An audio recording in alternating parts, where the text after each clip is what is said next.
So we'll move on to item 16, provide the city manager with clarification the general plan advisory committee meeting structure as open public meetings or not, and approve a purpose statement for the Envision Campbell plan. And Paul Kermoyen. Thank you, Mr. Mayor, members of the City Council.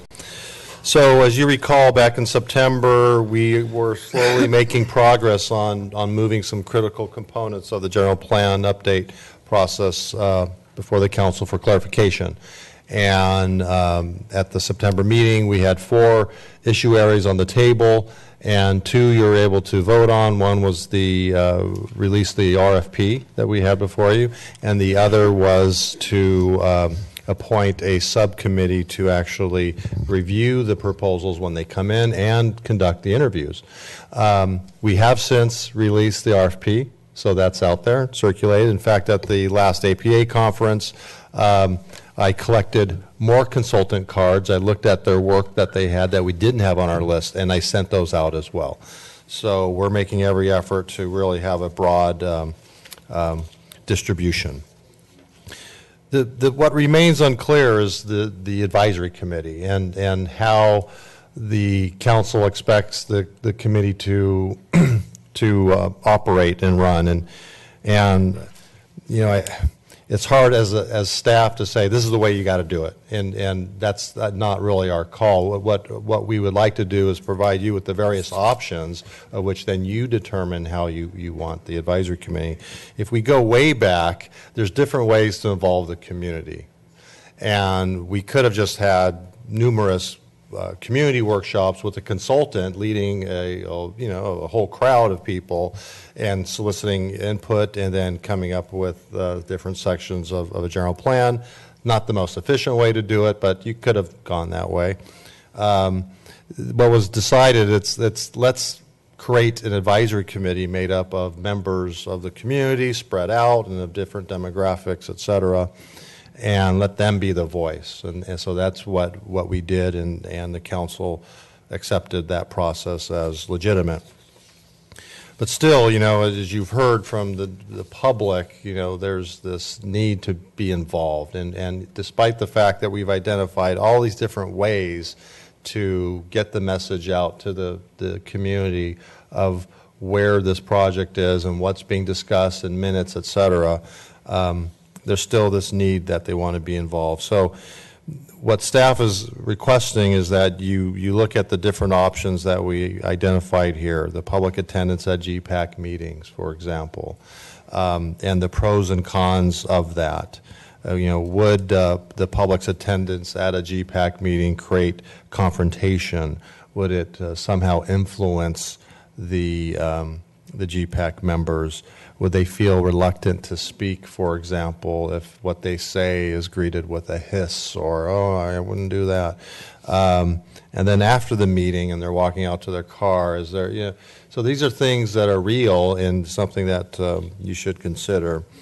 So if members of the public are able to attend, then is there this feeling that then they need to participate? And it's hard to inform members of the public that you're here and you just have to watch us talk. You know, there usually is an opportunity for the public to make comments. So staff indicated that if that's something you want to do, just be prepared that, you know, a 2-hour meeting could be, you know, half of that could be production and one half of it could be members of the public speaking. So the process could elongate, and we've heard loud and clear we want this process to go quickly. So in either way, staff's on board. It's just we think it will probably take longer than we hope, and that's just the way general plan updates are. The GPAC could include a dedicated limited time slot where people can speak. That's certainly an option. And then there's the alternates.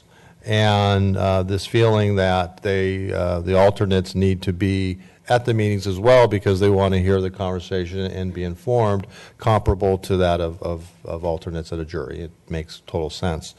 But would such attendance confuse their roles, where they now want to retain more of an active participatory role versus just being there and listening to the conversation?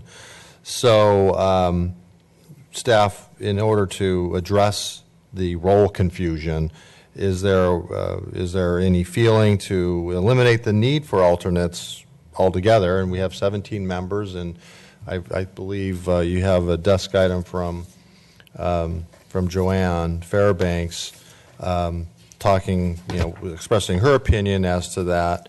And one of her opinions was even 17 members is a lot. And if we start with 17 and people drop out for a variety of personal reasons or what have you, and that number decreases, is that necessarily a bad thing? That's something for the council to discuss. The other alternate, the other extreme, would be to actually include the alternates into the GPAC. That does accomplish a couple goals, and one is the demographic will change, and what's one of the criticisms of the GPAC is it's male dominated, and the alternates are 3 females, so that may help the mix and the public's acceptance of that.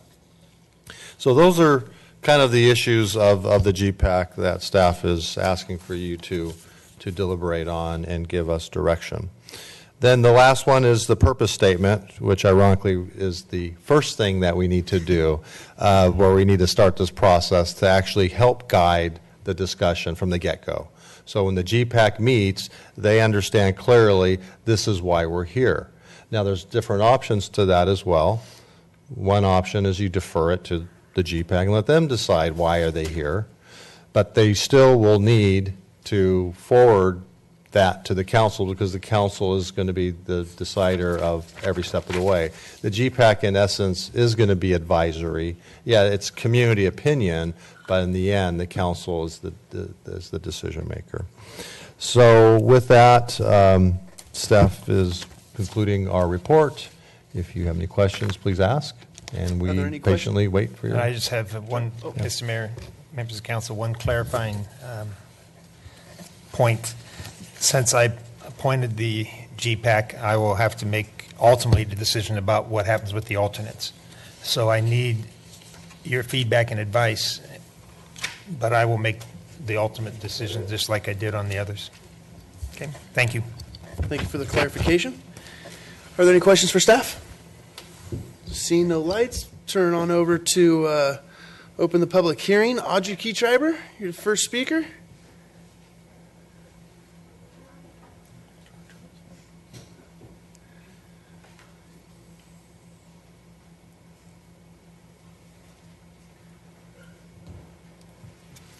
Name, address, and 2 minutes. Audrey Keytriper, 1509 Walnut Drive, speaking as the president of the Santa Mas Area Community Coalition, STAC. Sorry, I'm kind of tired. I get it. All right, I cannot tell you enough how much I field on this topic almost every day now. Members of the community of staff have expressed to me how upset they are over this GPAC. Here's one statement. Oh, gee, City Council says, we're considering abandoning the public process altogether and pursuing a private secretive one that no member of the public other than our chosen ones get to participate in until it's too late to change. I don't happen to personally believe this, all right? I understand exactly what you guys are trying to do. You're getting a committee together. You're going to do work process. Work process is difficult to do in the public eye. I understand this. I have spent a lot of time trying to express this to the STAC membership. But I have to tell you guys that jury duties manage it all the time. They keep their alternates available and informed. And there is a big perception here that this process is being designed to be secretive in every possible way. I would urge you to consider making sure that whatever decision you make tonight does not reinforce that perception by the public that this is going to be a secretive process without it being open to the light of public scrutiny. Thank you. Thanks. Oh, look, it's yellow. Yeah, perfect timing. Next speaker, Susan Landry. And the final speaker is Jennifer Moore after Susan.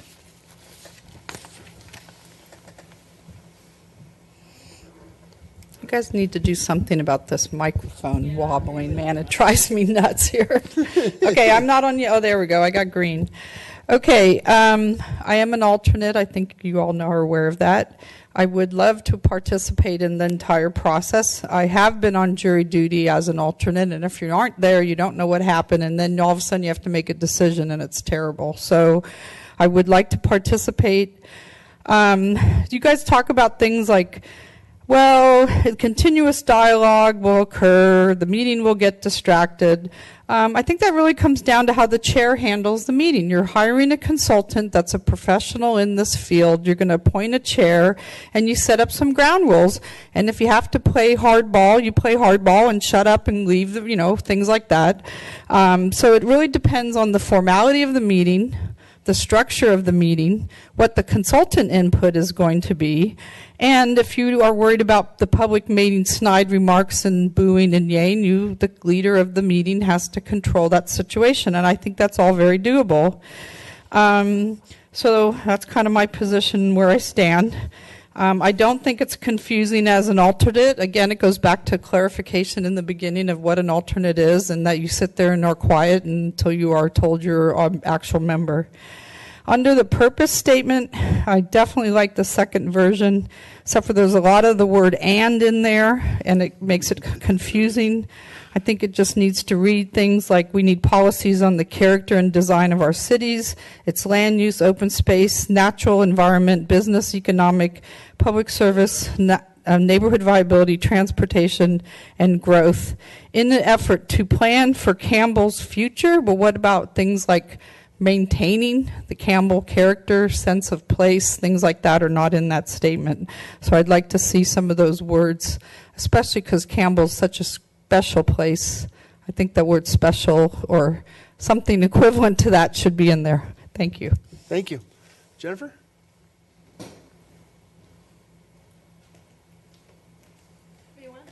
Hello? Don't wobble.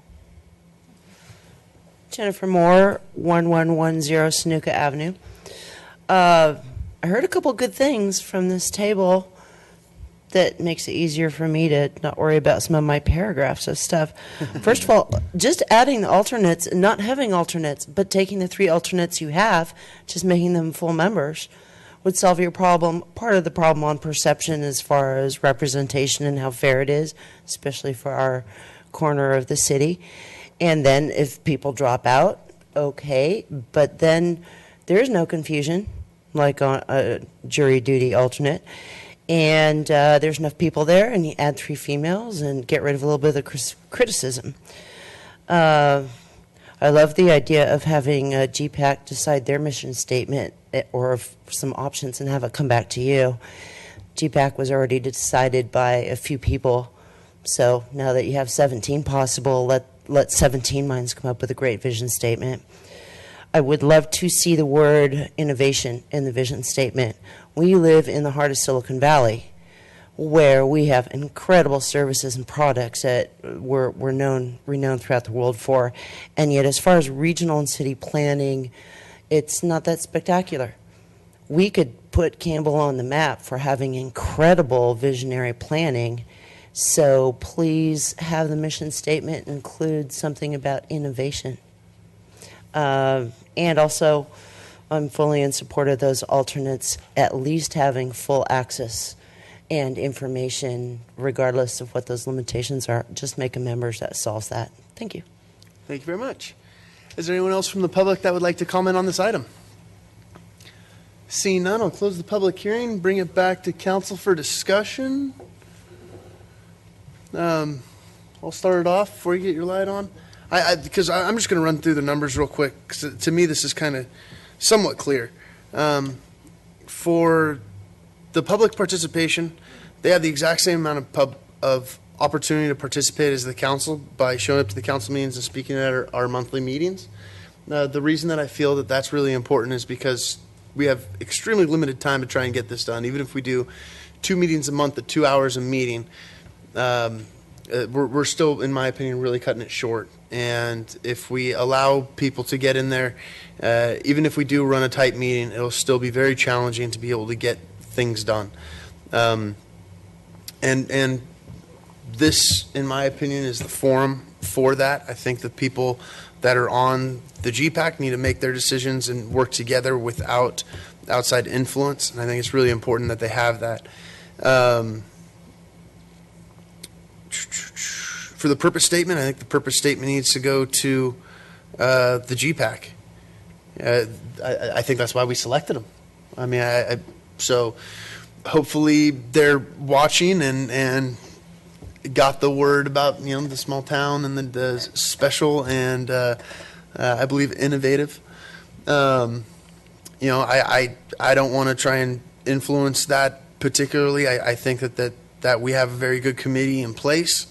And if I'm not mistaken as well, the final determination after they come up with something will come up to us. We will still approve it. So we'll still have, for every step of the way, the council will have final approval and the public will be able to talk before the council approves anything. So the community is always going to have an opportunity to have a voice at the table. Just in my opinion, it shouldn't be at the table during the committee. That's just my 2 cents. That's because we can't really touch on the alternates, right? So I mean, we can advise, but we're not going to make any motions in regards to that. Yeah, no motions on the alternates, but feedback and advice would be appreciated. For- And I should bring you up to date. We still have Peak Democracy, which is going to be the third-party online group. We had the PayPal's Opportunity Hack this last weekend, and our mobile app is almost finished for Envision Campbell. And so that'll be also information flowing out to the public. And then we'll still have our community meetings. We'll still have stakeholder meetings, focus groups, a lot of action. And then we do come back to the council once a month in terms of a staff report, and the GPAC comes back once a quarter as from them to report to you and to get feedback. So that's a lot of opportunities for the So, public to and- be able to still participate if the GPAC is a meeting for just the committee. In regards to the alternates, I don't have a problem with them being informed or being merged into it for a full 20. Personally,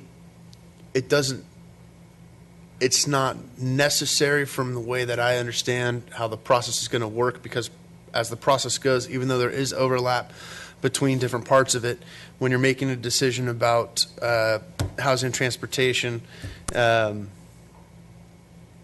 am I blanking on another one? Another element isn't really going to make that much difference, even though there is going to be a little bit of overlap. So as long as you're there from the beginning of the element, that's what seems to be the most important part of it to me. But if it's merged or whatnot, I don't have a problem with how that goes. Councilmember Gibbons? In quick answers, I would support combining the alternates and making it the 20, just resolving that whole complexity. I think that the number will dwindle over time, and 20 is certainly a large enough number. 17 is a large enough number to absorb a loss. So I see no issue with that. The biggest challenge is going to be how to decide how many, the quorum and making decisions in numbers, and that's up to the people that pull that off. I do believe that the meetings, I have consistently stated that I think the GPAC should be a formally appointed council committee. I think it is in the service of the community that the meetings be public. I doubt people are going to attend. I think there's a lot of attention to the fact that, you know, they're going to be overwhelmed with people. I find that very hard to believe. I think it is important that the public be allowed to attend. I think it's equally appropriate that they not be allowed to speak. They are there as observers.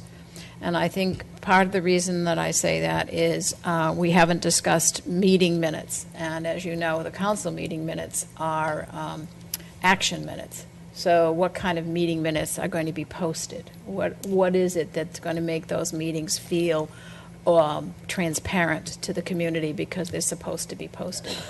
So I don't see any harm. I understand the value of the working relationships and all that, but frankly, I'm not optimistic with a group of 17 or 20 people anyway. So I don't think the public, I don't think having the public listen in when they wish to is any problem with that.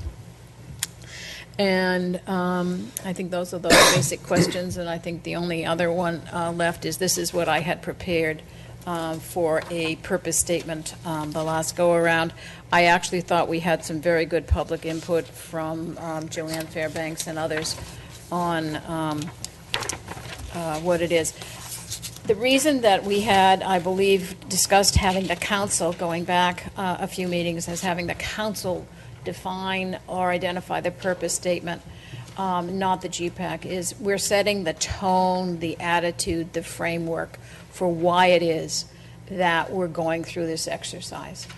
And yes, we have to do it technically, but why? What is it? And I have said before, you know, you need to understand what the problem statement. And I said here, I've said that the problem has two parts. It's internal and external. The future is happening around Campbell right now, and it's happening to Campbell right now. So how can the update of the general plan envision the envision Campbell, the future where Campbell's character and community are always the primary and realistic consideration of the inevitable growth and development? I go on from there.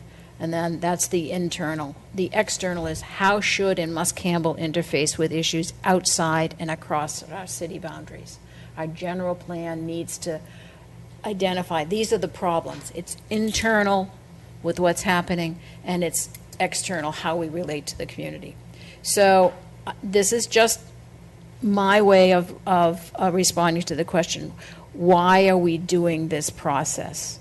And what's the frame of mind that we would like the consultant staff, as the council, what would we like the consultant staff and GPAC to bring to the table when they discuss things? And it's so similar to what the futurist was saying at our meeting, that don't just do things over and over again the way they've been done. Look outside of yourself. Look at what you don't know. So I've said, just for discussion purposes amongst us, the purpose of Envision Campbell 2040 is to codify through goals, policies, strategies, plans, and ordinances, those are the technical tools, an approach to the future of Campbell, incorporating new tools such as community form diagrams, community benefits, competitive development, and an underlying self-confidence that development and growth will work within the fabric of our community, not occupy our community. The approach will utilize the fact that Campbell is located within a dynamic economic and environmental area and must address our inherent social diversity. It's just, you can call it a purpose statement, you can call it a philosophy. What is it that we want people to always, it's the self-confidence that you try and instill in children. It's the self-confidence as a community. This document should reflect that. Vice Mayor? I agree with almost everything that Council Member Gibbons said. I think that if it's the city manager's decision, but my advice and suggestion would be that we add the alternates in as full members. 20 people is a lot, but I don't think everyone will show up for every meeting, and there will be attrition. And I like the fact that that does also help us with our gender diversity. I think that that exactly as Liz said, that the public should be able to attend but not able to participate in terms of making comments. There's lots of ways they can make comments otherwise, including at council meetings. If the public attendance becomes a problem, if there actually is a whole bunch of people show up and they're hissing and booing and causing trouble, we can revisit that. We can say, look, it's not working. And I think that the first meeting or so, we either should have security there or have it somewhere where there's security close enough by, just in case. Because these are sort of civilians, they aren't used to getting yelled at. If there's going to be, after meetings, they will have to get to the cars. And if we're right that not many people are going to show up and it won't be a problem, that's fine. But I think at least to begin with, we just should sort of take the temperature. I think it's the right thing to do to err on the side of public attendance and openness for a process that is this important. And I don't think there's that much of a risk, a downside risk. I think that the statement that Liz has suggested is actually, I'm in agreement with a lot of it. I think it's a good statement. It's clear that you thought about it a lot. You skipped a word in your oral presentation that's here, which is you said the future of Campbell as opposed to the future growth of Campbell. In hindsight, I wasn't sure. Well, and in fact, maybe because I'd written a bunch of words I would add to growth, and so maybe, because I don't think this is only about growth. I think we've talked about a health element. We've talked about. Yep. I would add sustainability to that. Yeah. So maybe we just talk about the future of Campbell, and the GPAC knows that we've talked amongst ourselves about health and sustainability and all the things that go into the future of Campbell. I struck out competitive development because I think that presumes a tool more than I'm comfortable with. I've said I'm not sure that's going to work for Campbell. If the GPAC ends up deciding that works for Campbell, fine, or that they want to suggest it. But I would shy away from including that in our purpose statement. And then the only other addition I had on the fly was to add where you say inherent social diversity. I would say inherent social and economic diversity. But to me, I would say we sort of have something like this submitted to the GPAC, have you all make it a lot better with a lot of minds and a lot more time and not at 11 at night, and then bring it back to us and see, for a final stamp of approval. But at least this gives a starting point and it gives some suggestion of where we want to go, at least with the purpose statement. You were next. Yeah. All right, Councilman Resnick. Thank you, Mr. Mayor. So to start with, I have no issue with the meeting being held open. It's unfortunate that there's mistrust. I think it's interesting because I think we had a lot of ways to go here. The council could have said we're 14 years into a 25-year plan. It's too early. We could have said the council will do this. We could have gone back to 2001 where I believe Councilmember Gibbons, correct me, it was 5 council members, somebody from 3 council members, representatives of commissions, and then only two members of the public. We went the other way and said, we'll stay out of it. So I think we did the best we could. That being said, if it's open, I'm okay with that. I think public comment would be a disaster time-wise. If 20 people speak for 2 minutes, it's 40 to 45 minutes of changing people. I have to believe a moderator or facilitator speaks for 15 minutes, leave 17 people an hour to talk. That's it, we're done, nothing happened. And the process, I think, is going to take longer than we think and we like, but it's just the way it is. For that reason, I'm not particularly in favor of adding more people to it. I think somebody had commented, as people leave, if they do leave, we have the ability to fill in, but the alternate should be there because then they can step in just like, as it was mentioned, I think an alternate for a jury. If we start looking at the demographics, I'm afraid that there were some issues or comments made at previous meetings of other demographics. We open ourselves up to saying, now let's address those, and we may be at a 25 or 26 person thing. So 17, I think, is a challenge. I think you're right, not everybody will show up, people don't show up. As far as people attending, I think the Vice Mayor said it correctly, we can have rules from a facilitator, and if it doesn't work, you enforce those rules and remove people, and you may have to close it, but at least there's a logical reason to close it at that point. So let's see. I thought the other issue, I guess, is the purpose statement. I thought of this as much more general, just to say, what are we doing here? And so giving a guideline to saying, what's the purpose of being here, and then let the GPAC decide what the specifics are. I think the questions here from Councilmember Gibbons are very good, and they could be used from a facilitator to address the issues. So I looked at it more, I think one comment, Joanne Fairbanks said a good thing, what does the community value?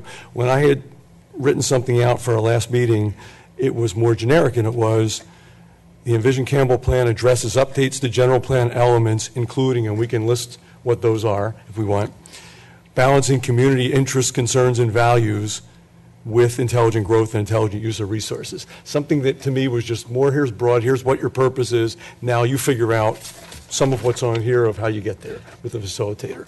But I'm open to being more specific if that makes sense. So ideally, like I said, so in summary, public is good. I think comments will hurt, and we'll never get anything done.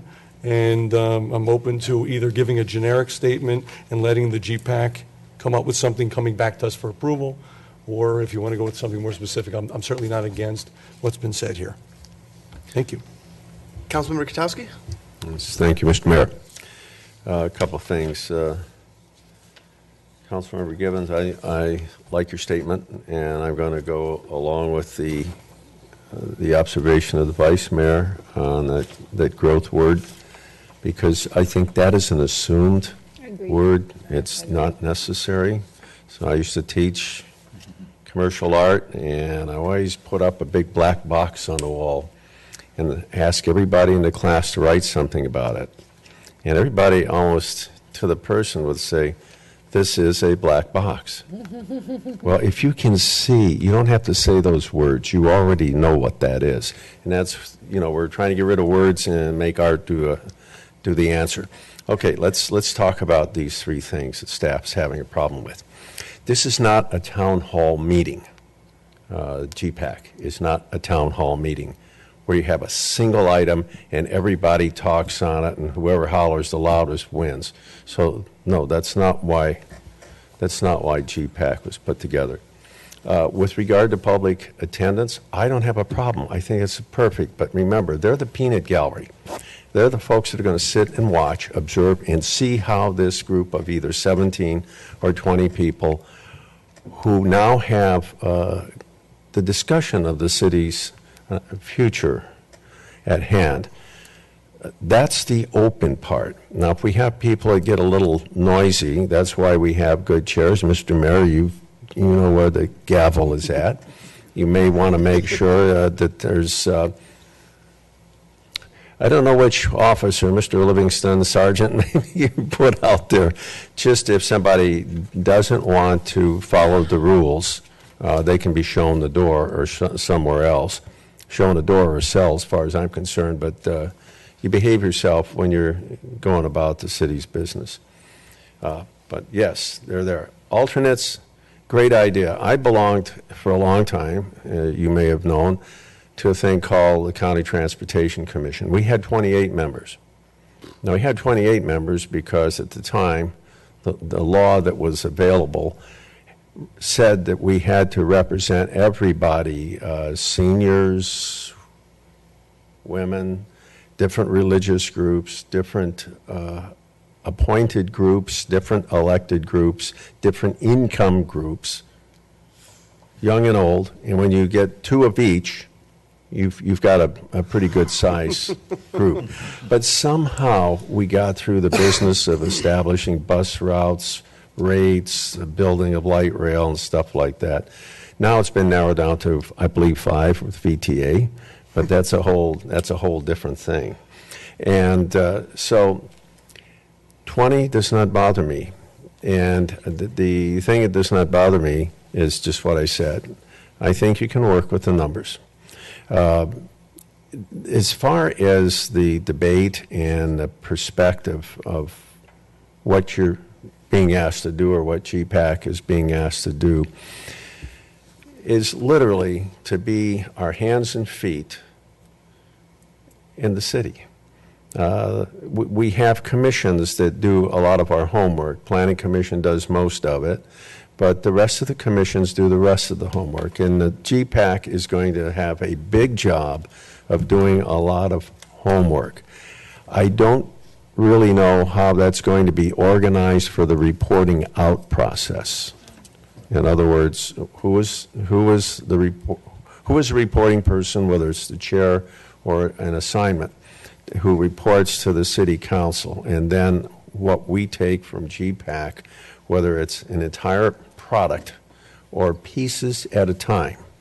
and start approving pieces as we go.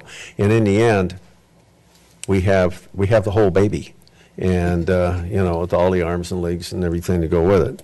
That is my way of seeing it. Now, others may have different views. I think we're just about there, and that's where I'm at. Public attendance, yes. Public participation, no. And if, as far as the alternates go, unless you want to color the alternates and say these three people don't have voting rights, but they do have participation rights, so that if there is people leaving, then those alternates have always been part of the discussion anyway, and they come on board. So take your pick. All right, so just to kind of bring this together, you have an idea where the alternates are, how each of us feel about that, so you can make a decision in regards to that. And then we would take the idea, the purpose statement, scratching growth, pass that along to the GPAC, and they will mix and match, maybe add some things, maybe scratch some things, and run from that. It'll come back to us for a decision.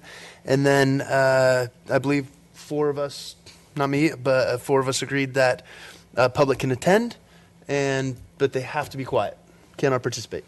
That was about right. Mr. Mayor, there was, I think Vice Mayor Baker mentioned, and social and economic diversity, and then something about removing Competitive development. Right. Yeah, okay. Yeah. Right. I'm okay with absolutely all of that. If anyone would like to make a motion. What was that? I missed. So aside from just growth, competitive development would be taken out. And then on the last line where it says must address our inherent social diversity, add inherent social and economic diversity. That's good. Yeah. And they'll also go through and Yeah, probably throw a little more in. Yeah, so I'll make a motion that we submit that statement, deleting growth, deleting competitive development, and adding economic after the word social, as a draft purpose statement to the GPAC, and request their any changes or additions or comments, and bring it back to us. And then, is that the only thing we need a motion No, for? the open meetings. Also, yeah. Oh, yes, and also that the meetings will be open to the public for observation, but not for participation. I'll second it.